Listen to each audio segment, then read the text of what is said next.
This is the Justicefighter podcast. With attorney Gerald Griggs. Where we have conversations on social justice, civil rights, and political news that affects us all. Let attorney Griggs put you on game. Only on the Justicefighter podcast, y'all.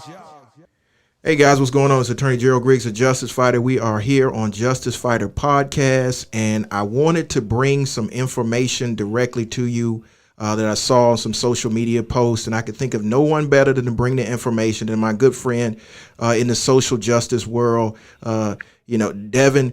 Kind of introduce yourself to the people and kind of tell them what's going on right now. Thank you, Gerald, and I really appreciate being able to speak on your platform and share information with our people, with our constituency, with the community. My name is Devin Barrington Ward. I serve as the managing director of the Black Futurist Group, where we build Black futures because there is no future if the Black future and the future for Black people is safe and secure and prosperous. And I am also a candidate for Georgia State Senate District 38 in the upcoming May 19th Democratic primary. Well, that's awesome, and I'm going to let you tell everybody about your run in a few minutes. But I was on, I believe it was either Twitter or Facebook, and you put out a national call for a rent petition for the governor and the mayor to sign. Kind of tell the people what's going on. Yeah, so what we have seen is we know that the pandemic known as COVID-19 is not just a health pandemic, but it is also having major implications in our financial systems, in our healthcare settings, and in the economics, in the real economy, as we would refer to it.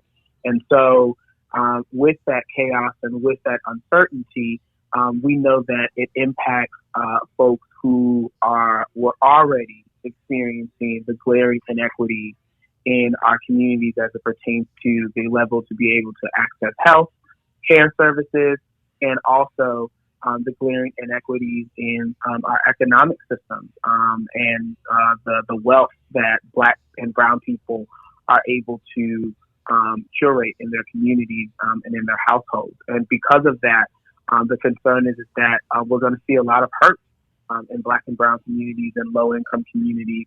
And the government needs to, before we're talking about bailouts for large corporations that have hundreds of millions of dollars and billions of dollars in profit where they can weather out the storm, we need to be talking about what are the relief packages and what are the special considerations that are going to be given to everyday people. And one of those things is the suspension of rent, mortgage, and utility payments in this process. And the reason why we want to do that is for a couple of reasons. One is good practice. Several jurisdictions in the country have already talked about doing this or have already given that directive. As a matter of fact, here in the city of Atlanta, our mayor, Keisha Lance Bottoms, let city residents know that there would be no disconnection of water services for the next 60 days. And Georgia Power, on their own, has decided to not move forward with any disconnections for the next 30 days. But as we hear more and more from federal officials, particularly those who are aware of public health trends and pandemics, we know that this may continue beyond 14 days, that this may be 2 weeks, 4 weeks, 6 weeks of the social isolation, and that is also going to be impacted by the timeline in terms of when people are going to be adjusting back to what the new normal is going to be. And so while we're doing that, we need to make sure that people can stay in their homes, because it's social isolation and the limiting of the amount of folks that are out in the public. People need to be able to do that knowing that they are going to be able to stay in their home and they're not going to receive threatening letters from landlords or corporations that are looking for money when many folks are out of work right now or may be out of work once all of this is said and done. And so that is why I'm supporting this national effort specifically here in Georgia, but the broader effort. The Twitter handle is Rent Strike 2020. and it's birthed out of progressive candidates from other areas of the country. I am going to have a link to a petition on my website, devinforstatesenate.com, where folks will be able to sign on to that petition and let folks know that we need our political leaders in this time to put people over profit, and that we need to bring some certainty and reduce the level of anxiety. We know that most Americans, including people in Metro Atlanta and in my district, cannot afford a $400 emergency. This is an international emergency of global proportions. And while we will survive this and we will adjust and we will thrive, because that is the resiliency of the communities that I'm a part of, we also know that we need the government and political leaders that represent those communities to be in solidarity and be good partners and use policy and the legislative process to benefit the communities that are going to be impacted the most by the outbreak of COVID-19 and the aftermath. Definitely. And I appreciate you coming to the forefront and bringing this to the people's attention. I'm actually at the Google Doc for Rent Strike 2020, and it says Governor Brian Kemp suspend rent, mortgage, utility payments during the coronavirus crisis. COVID-19, also known as coronavirus, has been classified as a global pandemic. Georgia already has at least 99 cases statewide, including one death. State and federal officials are encouraging people who feel sick to stay home, but many workers struggle to make rent and mortgage payments, and the choice to skip work for the sake of the community health could leave them and their families unsheltered. In order to protect the health and housing security of our community, we, the undersigned, call on Governor Kemp to act now so workers wouldn't have to make that choice. Specifically, we call for a suspension of all rent, mortgage, and utility payments for 2 full months to allow people to do what they need to do in order to take care of themselves, their loved ones, and the community. The legacy of every public official currently serving will be determined in the next few months. It's time to act now and choose the right side of history, choose the people. And so you can go to his website. Devin, tell them the website again. devinforstatesenate.com. You can go there and the petition will be there as well. You can also visit our corporate website, blackfuturistgroup.com, and that petition will be there as well. And I will also share it on this podcast. It will be in the comment section. So you can make sure you go on there and click on there. But Devin, I want to kind of shift. I said we were going to do this and talk about your campaign. So I want you to kind of introduce people to your campaign, which district it's in for state senate, and what your platform is here on Justicefighter podcast. Thank you again for the opportunity to talk about this. My campaign is birthed out of my experience working on behalf of Black and brown people for the last 15 years. I got started as a high school student in DeKalb County, and people invested in me. Young Black elected officials invested in me. One of those folks were Stacey Abrams, who gave me one of my first jobs as a canvasser knocking on doors when she was running for office in 2006. And I took that opportunity, and it afforded me with the chance to work on health policy for Black folks and brown folks and marginalized communities, work on criminal justice reform, advance equitable education priorities for Black and brown early child care providers in the state. And I've done that in various positions as a chief of staff, a communications director, a senior policy advisor, and other roles in community. I took that experience and went to Washington, D.C. and worked on behalf of communities that look like the same communities in my district. My district is the west side, northwest Atlanta, and some of southwest Atlanta. So it starts at the top with the southern portion of Buckhead, so Howell Mill Road, West Paces Ferry area. Then it comes down to West Midtown, so everything west of IKEA. Then Bankhead.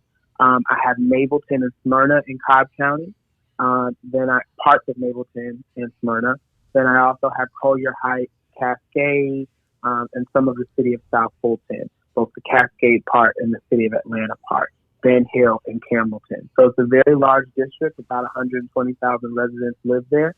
And the community has a variety of needs that I'm uniquely positioned to work on. We have some of the poorest health outcomes. We have some of the highest rates of HIV in the country in our district.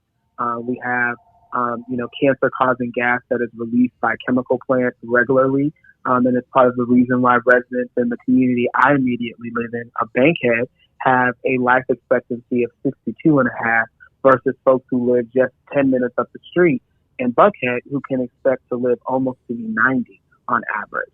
And we don't have to look very far on why there's such a disparity in terms of how long people live in these various communities, because we know the communities where we see the poorest life expectancy numbers are the communities that are dealing with the hypercriminalization and the lack of criminal justice reform, that are dealing with the lack of affordable housing and homelessness, that are dealing with the environmental racism that contributes to poor health outcomes, and the lack of equitable economic investment, that the only time they see investment in the community is when it's from a place that does not center neighborhoods, that does not center historic residents, and doesn't center the wellness of all of us. And so my campaign is really about,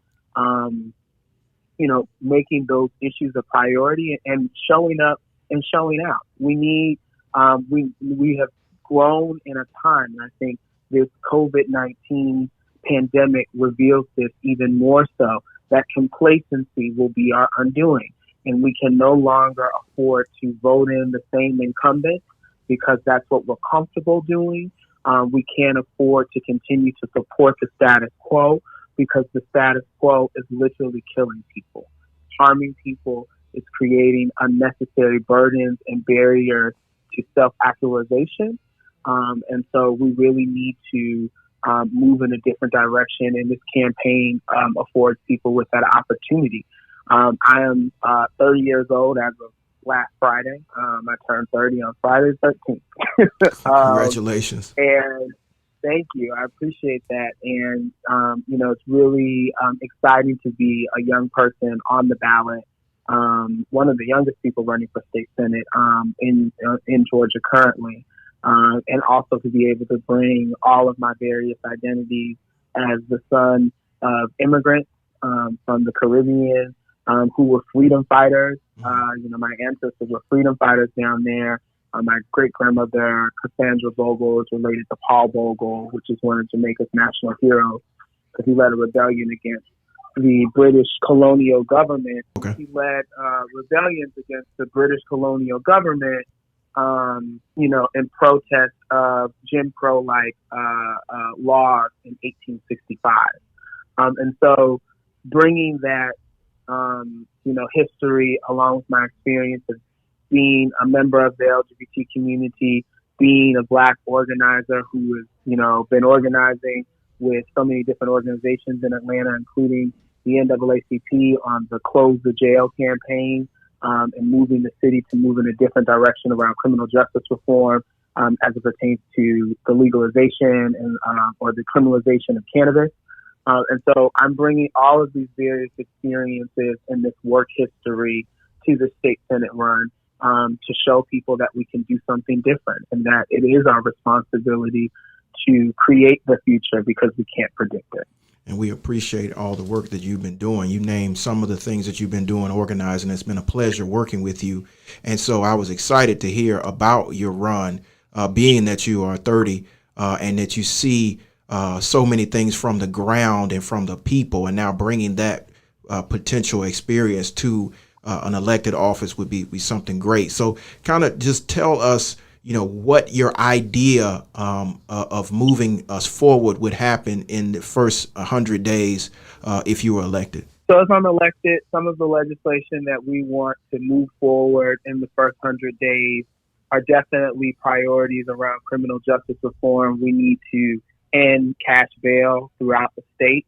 It creates an unfair playing field as it pertains to freedom for folks who have not fully gone through the adjudication of their case. But bail oftentimes serves as a way to really label people as the criminal before they've gotten the true opportunity to go through the process, particularly for nonviolent offensive here in the state. We want to make sure that that's not a barrier for people to be able to, fully go through their case while also being able to take care of themselves and their families. We also want to make sure that we are, legalizing cannabis. I think one of the issues here in Georgia is that we arrest folks for far too many things that are not truly barriers to the public safety. And while other communities across the country are moving forward with the legalization of cannabis, and while Georgia has also made some inroads in that effort as far as legalizing medical cannabis, what we have not done is we haven't gone back to make whole the communities that are impacted by the war on drugs that are now sitting on the sidelines as other communities are participating in a $66 billion industry that less than 4% of people of color or Black people are owners in that industry and able to partake in those profits. Equity is a theme that is centered throughout this campaign. In addition to that, I want to increase the microloan program. I think Councilmember Antonio Brown done a great job championing that at the city level, and we want to reflect and make sure that there's parallel money at the state level so that we can maximize the resources to, minority-owned businesses so that they can start, being able to provide services, particularly services and goods that are really needed in this new time that we're in, where this pandemic has really shown so many of the inequities and the gaps as far as our ability to be able to respond. And I think that the communities in District 38 are innovative, are smart, and can offer solutions that can address our global needs, but they just need the investment. And then also, rent control and affordable housing. As new units come online, as density increases in the city of Atlanta, we want to make sure that there are carve-outs for units that cannot exceed a certain price point, so that both people can continue to afford to live in the neighborhood that we cherish here in the city of Atlanta. But we also want to make sure that we're providing, the end of any source of income discrimination, so that people who have vouchers are able to, as long as they meet the requirements, are able to rent housing just the same way as if someone was paying for it market rate.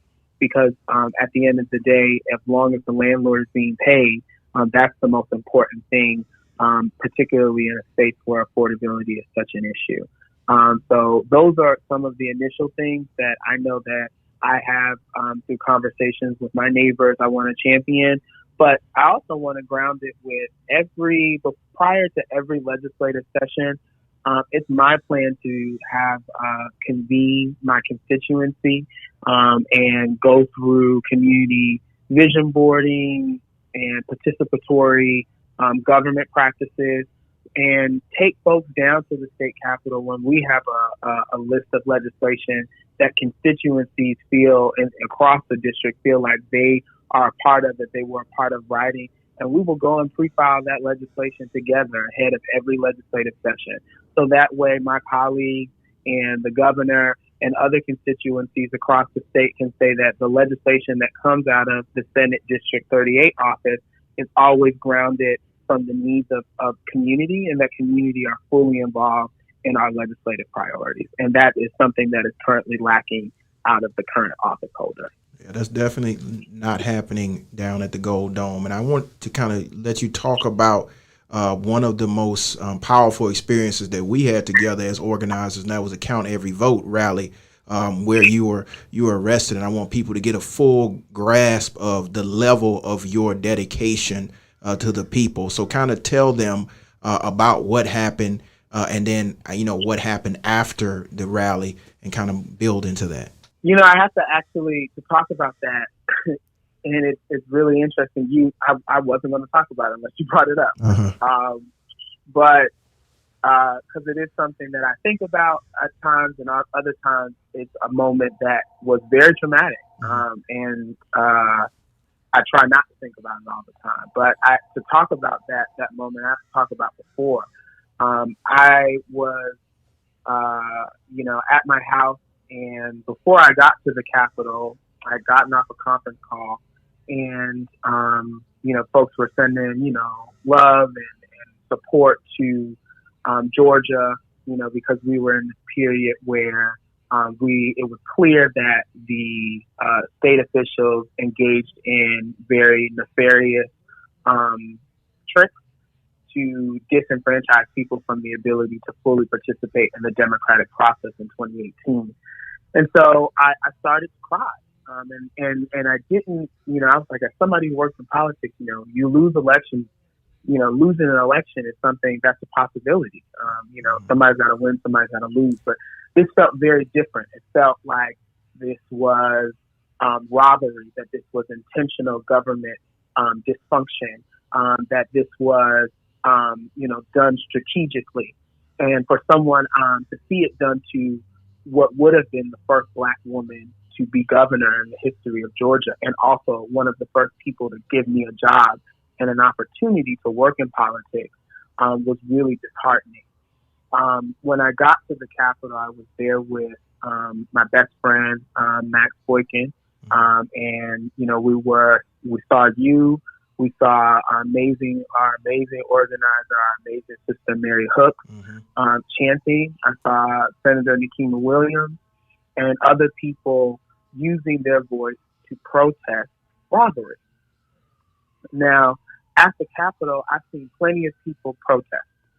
I've seen people come to the Capitol and protest their right to carry and bear arms, and protest outside of the Capitol with guns.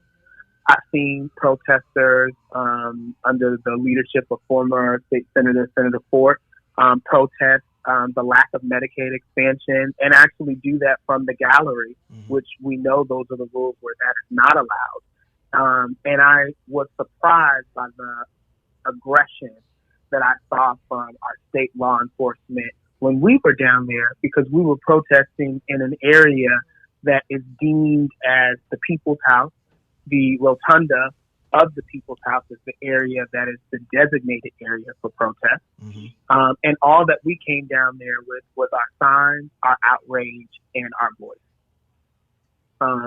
And to see state troopers surround us like we were a foreign force attempting to occupy land that we had no rights to see state troopers drag old women to the ground, to see state troopers threaten to tase someone just because they were the tallest and the most dark-skinned person out of the group of people who were arrested was very surreal. I had remembered a few days ago that my grandmother, for the first time, told me the story about how, as a new, citizen in the country from Jamaica, she was coming from upstate New York when the news of Dr. King's assassination made it out, and she was driving through Harlem to get to Brooklyn, and she saw police hosing down people in the street. And it was incredible to me that in 2018, I was going through an experience that was very much aligned with the reality of what she saw in the 60s. Where I did find a lot of courage and where I did find a lot of joy was the rebellious optimism in the midst of our rights being abused twice. Our right to vote was abused, and then our right to peacefully protest and assemble was abused. But people continued to chant. People continued to let folks know that we were serious about counting every vote. I was encouraged when the older women at the Fulton County Jail that were doing the booking and doing our fingerprints and our photos told us they were proud of us because they wanted their vote to mean something. And I was encouraged because I saw the strength of Black women like Mary Hook and Senator Nikema Williams be fearless. And because they were fearless, the rest of us were fearless. And, they held us for almost 10 hours. That was my first time being arrested. And it was interesting that I was arrested at a jail that many people in my family had come in and out of. For various things. oftentimes related to the poverty and the overcriminalization that existed in our communities and still do. And so I took that experience, and it is what fueled me to be very bullheaded in my push along with Marilyn Wind and Sochi Bavera of the Racial Justice Action Center and Women on the Rise, and Tony Michelle Williams of Solutions Not Punishment Collaborative, to join with them to demand the closure and the repurposing of the Atlanta City Detention Center, because I saw how a jail was being used to silence political dissent, how the correctional system is used to hold people who are mentally, who are dealing with the mental challenges of life that really need support services and care, and not a jail cell. And I see how the criminal justice system is used as the scapegoat or the parachute that we assign all of the inequities to in society that we don't want to do the work to actually fix. And so, that experience gives me also the fuel that's needed to do this campaign and to be able to be very serious about running for office and being the state senator for the community that I represent as my full self, because I have done this work as my full self. The reason why we have been able to move forward, prep legislation for making sure that low-income people can get pre-exposure prophylactics to prevent HIV infection for free is because I've shown up as my full self. Why I was appointed by Commissioner Natalie Hall of Fulton County to the Fulton County Board that addresses homelessness is because I used my previous experience as being formerly homeless when I was much younger. And, the 24-hour FedEx Kinko's was my home in the downtown Equitable building. It was my home for 2 or 3 months on and off. And so I've been able to take that experience and work on housing and homeless policy in Washington, D.C. and here in the city of Atlanta. And so the reason why the work that I do has impact in community, and while it will continue to have impact as a state senator, is because I show up and I show up as my full self. And we appreciate you for doing that. While you were talking, I was just remembering the feeling that was in the rotunda. And of course, that's the most sacred place for protest in our state. The feeling of a return to the 60s and seeing freedom fighters in real time really show up like their ancestors showed up. And so it's been an honor to be on the front lines with you. I'm proud of the run that you are running. And my platform is always open. So in the last 10 minutes, could you just please tell people how they can get in touch with you when the election is and what you need from them? Yeah. So you can get in touch with me at devinforstatesenate.com. That's DEVIN for FUR state STATE Senate SENATE.com.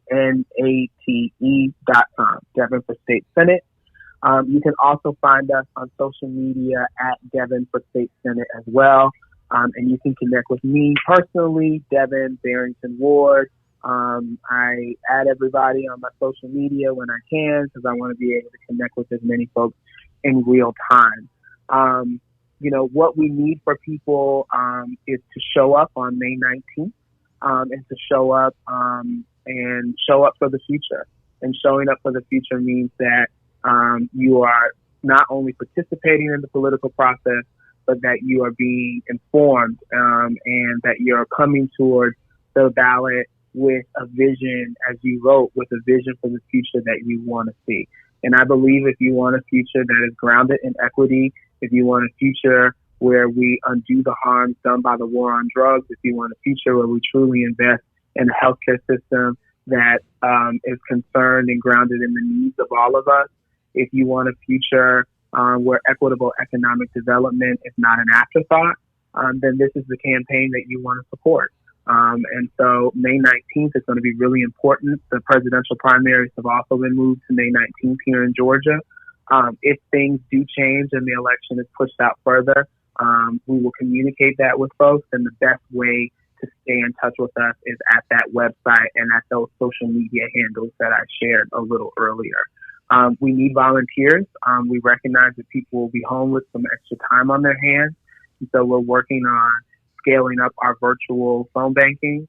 And so we'll have some information about that in the next few days that we'll share on our website and our social media, where we'll be able to train people on how they can phone bank for us at home, and share with people who will also be at home, because we hope that people will be following orders that are grounded in good public health practice. Don't just follow any and everything that doesn't make sense. Good public health practice. The social distancing, not to get off point, but the social distancing is important. The CDC is recommending that you convene with folks 10 or less. The order for the city of Atlanta is 50 or less. And we also know in general, if these are folks that you aren't necessarily super familiar with, that you want to keep, 6 feet of distance apart from the other person is the recommended distance that you should have with the other person.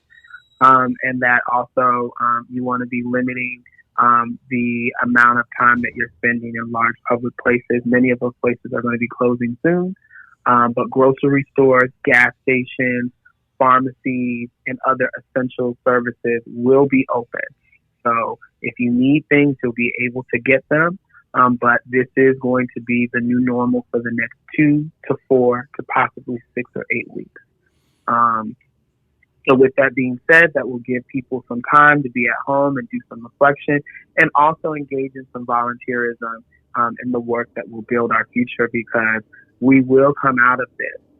But will we really be prepared for what is ahead of us? And the best way to do that is to spend the time that we will be doing more restrictive movement and time more at home, with being very intentional about how you engage in your community. And we believe this campaign is one of the best ways that you can do that. Well, we really appreciate you bringing that message to the people and letting them know how they can get involved. So like I said before, if you ever need a platform, it's wide open. Guys, it's been Attorney Gerald Griggs, the Justicefighter, with Devin Barrington Ward. Please go to his website and make sure that you volunteer, and make sure that you stay safe during the COVID-19 break that we're having right now. And then make sure that, as he said, you use this time to reflect on how you can become more involved in the community, because we are the change that we're looking for. This is Attorney Gerald Griggs, Justicefighter, on the Justicefighter podcast. Thank you again, Devin. Thank you.